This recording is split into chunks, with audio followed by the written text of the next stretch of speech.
Hello aspirants, I hope all of you are fine and doing well. Today I have made this small video on Jammu Kashmir Public Service Commission Assistant Engineer Exam Civil. We have seen that Jammu Kashmir Public Service Commission has came up with a calendar in which the notification date and examination dates are mentioned for assistant engineer examination civil. Okay. Now, according to the calendar, date of notification for this examination will be 19/2/2021 मतलब 19 फरवरी को notification out होगा और examination date भी दिया है 25/4/2021 means 25th April 2021. So after notification we have only nearly 2 months for this examination. Okay, now in this particular video I will discuss the pattern of examination, syllabus and tips.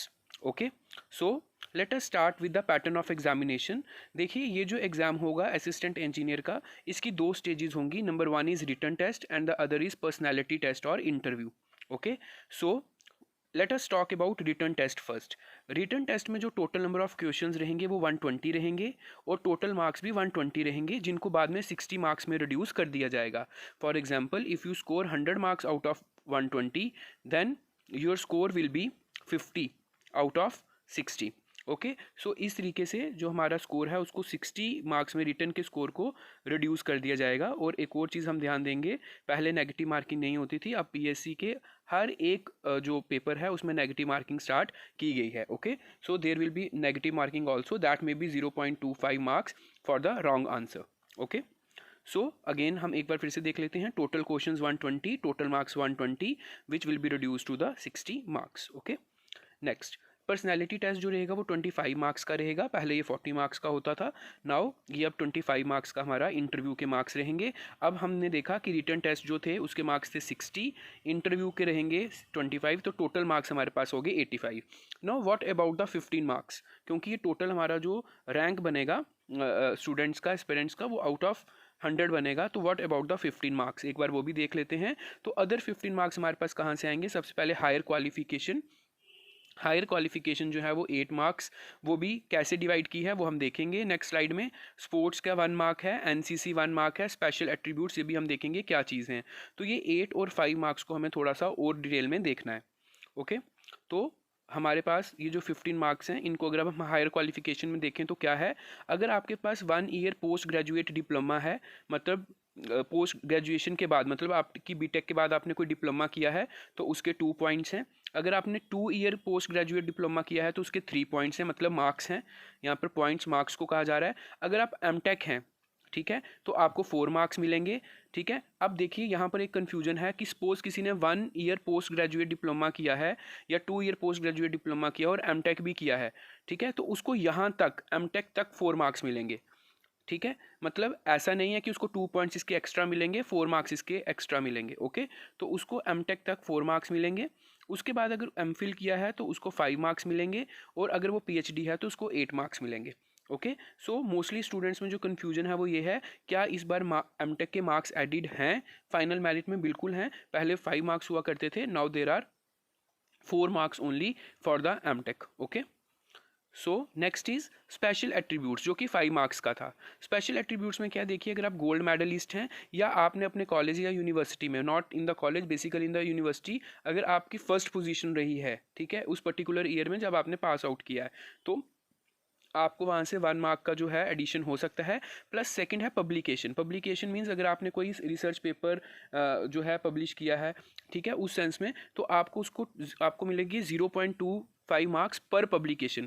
कहने का मतलब 4 number लेने के लिए, क्योंकि gold medal का अगर 1 mark है तो बाकी के जो 4 बचे इस 5 में से वो है पब्लिकेशन के, तो 0.25 मार्क्स देंगे एक पब्लिकेशन को. तो इसका मतलब अगर आपने 4 मार्क्स लेने हैं तो आपके जो हैं 16 पब्लिकेशंस होने चाहिए. सपोज किसी ने 4 पब्लिकेशंस किए हैं, ठीक है, 4 रिसर्च पेपर पब्लिश किए हैं, तो 0.25 मार्क्स के हिसाब से उसको जो नंबर मिलेंगे वो होंगे 1 नंबर. ठीक है, तो इस तरीके से जो है हमारा स्पेशल एट्रीब्यूट्स के मार्क्स होंगे और जो मैंने आपको यहाँ पे बताया हायर क्वालिफिकेशन के मार्क्स होंगे. Okay, now let us come to the syllabus of the examination. अगर हम देखें असिस्टेंट इंजीनियर का बाकी स्टेट्स यूनियन टेरिटरीज की तरह कोई इतना ज़्यादा सिलेबस और कोई ज़्यादा डिफिकल्ट पैटर्न नहीं है. देयर इज़ ओनली, मैंने I told you in this slide see this slide, I told you that there are only 2 stages.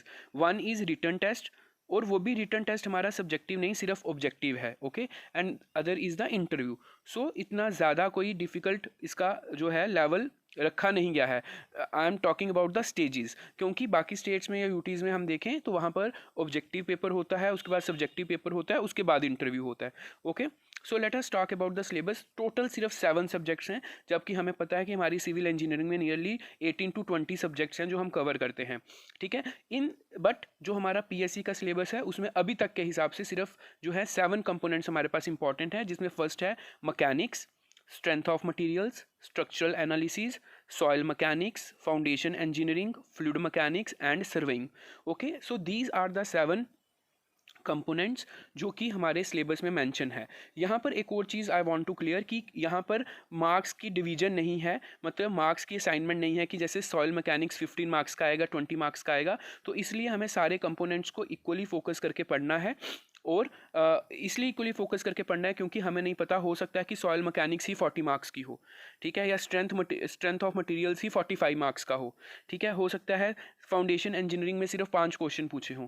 तो इसीलिए we have to make a balance and we have to cover each and every component equally. Okay, so उसके बाद हम देखते हैं हमारे पास syllabus of examination के बाद मैं आपको थोड़े से टिप्स बताना चाहूँगा. वो टिप्स ये हैं कि देयर मस्ट भी, जैसे मैंने आपको अभी कहा कि overall coverage of subjects and topics, ये बहुत इंपॉर्टेंट है, क्योंकि देखिए day by day competition increase हो रहा है. ठीक है, अगर हम प्रीवियस ईयर्स पेपर के हिसाब से देखें तो पेपर कुछ भी नहीं था assistant engineer public service commission, लेकिन now as the competition is increasing day by day, so level of question is also increasing. Okay, तो इसलिए एक कवरेज होना चाहिए, ओवरऑल कवरेज ऑफ सब्जेक्ट्स और टॉपिक्स का कवरेज. कभी कभी क्या होता है कि हम जैसे स्ट्रेंथ ऑफ मटेरियल्स हैं, ठीक है, या फ्लूइड मैकेनिक्स है, तो हम उसके जो टॉपिक्स हैं उनको अच्छे से कवर नहीं कर पाते हैं. ठीक है, तो उसको अच्छे से कवर करना है, मतलब हर एक टॉपिक एटलीस्ट टच हुआ होना चाहिए.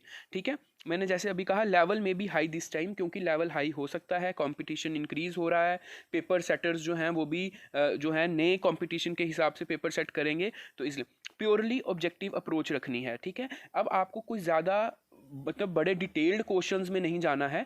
ठीक है, आपको पता होना चाहिए जो भी आप टॉपिक कवर कर रहे हैं, और अगर आप उसके क्वेश्चंस टेकअप कर रहे हैं तो क्वेश्चंस को कोई ज़्यादा मतलब ऐसे क्वेश्चन नहीं टेकअप करने हैं जो 2-2 3-3 पेजों के हैं.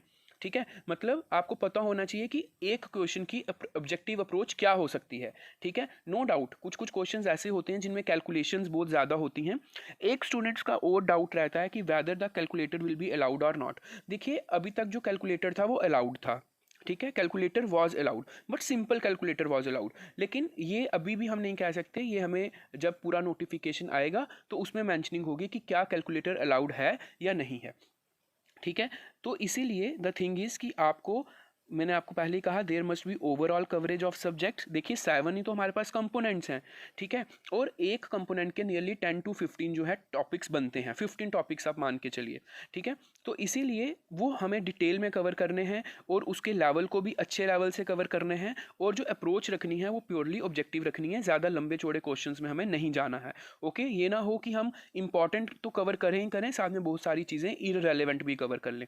ओके, तो उस चीज़ को थोड़ा सा अवॉइड करना है. दूसरा, न्यूमेरिकल अप्रोच इज रिक्वायर्ड, क्योंकि अब न्यूमेरिकल बेस्ड क्वेश्चंस जो है हम देख रहे हैं कॉम्पिटिटिव एग्जाम्स में ज़्यादा पूछे जा रहे हैं रैदर देन थ्योरेटिकल. तो इसलिए न्यूमेरिकल अप्रोच उनकी प्रैक्टिस करना is very very important. Practice sessions are very very necessary. तो प्रैक्टिस सेशंस जो हैं वो कि आप खुद भी बना सकते हैं प्रैक्टिस क्वेश्चंस, उनकी लिस्ट बना सकते हैं और उनकी प्रैक्टिस कर सकते हैं. ठीक है, regular test are the need of an hour. कहीं पर भी आप रेगुलर टेस्ट सीरीज़ कहीं पर भी होती है, या रेगुलर टेस्ट जो हैं आप अपने सेट करके उसको बनाएं, उससे आप सीखेंगे. और रेगुलर टेस्ट अगर आप नहीं बना सकते तो जो हमारे पास स्टैंडर्ड ऑब्जेक्टिव बुक्स मार्केट में अवेलेबल हैं, और previous years engineering services GATE, आप उनकी भी हेल्प ले सकते हो. ठीक है, और जो भी ऑब्जेक्टिव बुक्स हैं, even you can find the number of objectives from Google also. आप इंटरनेट की हेल्प से बहुत सारे ऑब्जेक्टिव्स जो है वो फाइंड आउट कर सकते हो और उनको सॉल्व कर सकते हो, they will help U a lot.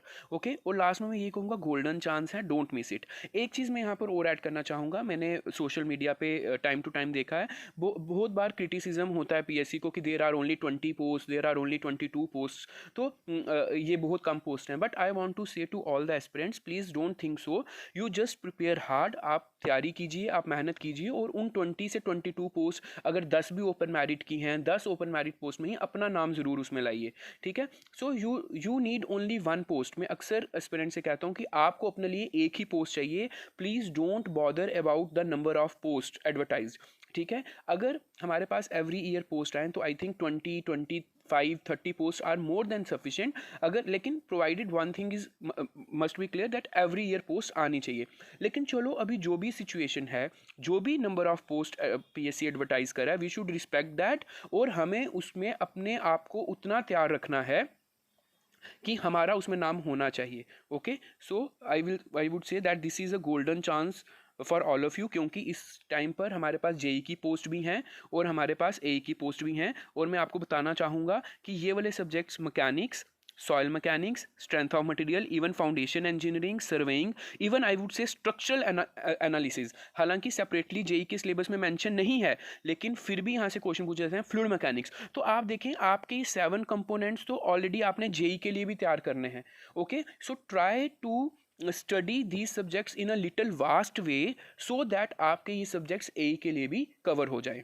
Okay, सो इसीलिए आपको एक्स्ट्रा तैयारी कोई नहीं करनी है। जो आप लोग जेई के लिए पढ़ रहे हैं उसको थोड़ा सा और एडवांस लेवल पे लेकर जाकर अगर आप पढ़ेंगे तो आपकी एई की तैयारी भी इसके साथ ही हो जाएगी। So this is my advice to all of you, please don't waste time, you have nearly 3 months, so you can prepare in this time limit. Okay, thank you so much.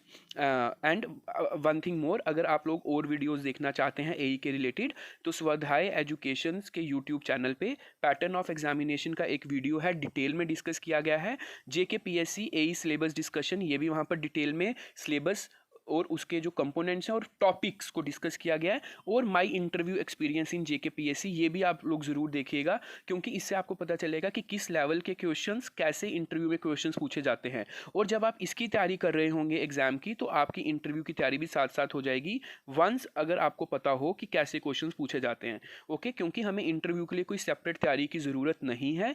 वही जो चीज़ें हम पढ़ते हैं, अगर हम उनको थोड़े सोच समझ के उनके कॉन्सेप्ट क्लियर करके पढ़ें तो वही चीज़ें जो है हमसे इंटरव्यू में भी पूछी जाती हैं। और एक और चीज़ मैं कहना चाहूँगा, आपको मैंने अभी बताया कि 60 मार्क्स का हमारा रिटर्न होगा और 25 मार्क्स का हमारा जो होगा इंटरव्यू होगा, इसलिए interview plays a very very important role in the selection process. तो इसीलिए इंटरव्यू को लाइटली नहीं लेना है। और 60 मार्क्स ये तो बिल्कुल आपके हाथ में है, क्योंकि आपने स्कोर करने हैं marks based on the written examination. Okay, तो इसीलिए द थिंग इज़ कि आप लोग ये वीडियोस भी देख सकते हैं और ये वीडियोस आपको काफ़ी हेल्प करेंगी इस एग्ज़ाम को समझने के लिए। Okay, thank you so much and I would say best of luck to all the aspirants and I hope, I pray to God कि जो लोग भी अच्छे से मेहनत कर रहे हैं they must be selected. Okay, thank you so much.